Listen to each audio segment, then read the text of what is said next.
When my wife left me, it felt like my world had ended. We had been married for 4 years, and though life was not easy, I believed love could keep us together.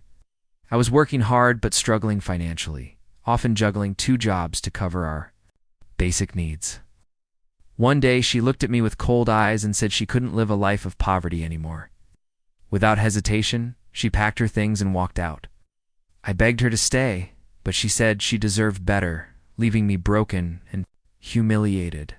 For months, I lived in silence, replaying her words in my head. I wondered what I had done wrong besides not being rich. The nights were the worst. I would lie awake imagining her smiling in another man's arms. But instead of drowning in sorrow, I pushed myself harder. I decided to rebuild my life. Not for her, but for myself. Slowly, fortune began to turn in my favor.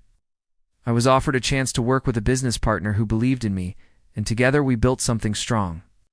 Money started flowing in. But more than that, I built respect and stability. 2 years later, I received an invitation that nearly made me laugh out loud. It was a wedding card from her. She was marrying a wealthy man, and she had the audacity to send me an invite. Maybe she wanted to show me what I had missed, or perhaps she wanted me to feel small again. At first I thought about throwing it away, but then I realized this was my moment. I wasn't the same man she had abandoned. On the day of her wedding, I arrived dressed in a tailored suit, stepping out of a car that turned heads. The whispers started as soon as I entered the hall. Old friends who knew me as the poor husband now looked at me in shock. I carried myself with quiet confidence, shaking hands with important people who were now part of my circle. When my ex-wife spotted me across the room, her smile faltered, her eyes widened, and I could see the panic in her face. She approached me later, her voice trembling. "You came," she said as if surprised. I gave her a polite smile and replied, "Of course, I wouldn't miss such an important day." Her groom noticed the tension, but she quickly tried to brush it off. I made sure not to show anger or bitterness. Instead, I showed her everything she thought I would never become. During dinner, a few guests asked me about my life. I told them about my company, my travels, and the work I had been doing.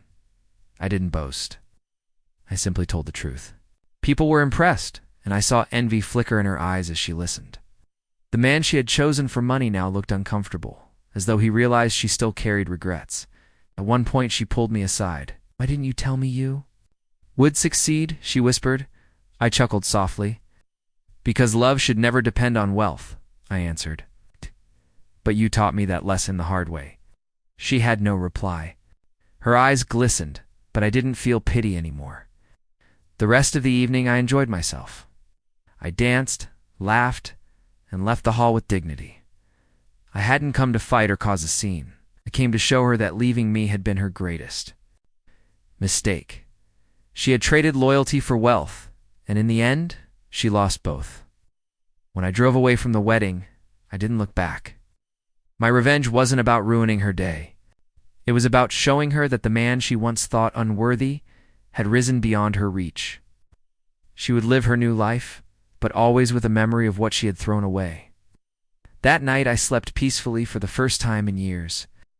I realized revenge didn't have to be loud or cruel. Sometimes the sweetest revenge is simply living better, proving that those who doubted you were wrong. She left me because I was poor, but she invited me to her wedding hoping to mock me. Instead, she witnessed the life she could have had, and that was all the revenge I needed.